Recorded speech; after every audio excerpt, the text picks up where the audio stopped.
এক আল্লাহ ইয়া মুহাম্মদ মুস্তাফা নবী সাল্লাল্লাহু আলা ইয়া মুহাম্মদ মুস্তাফা নবী সাল্লাল্লাহু আলা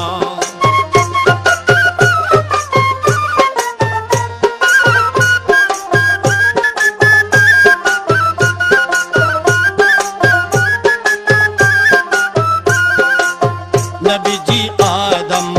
শফির বাবা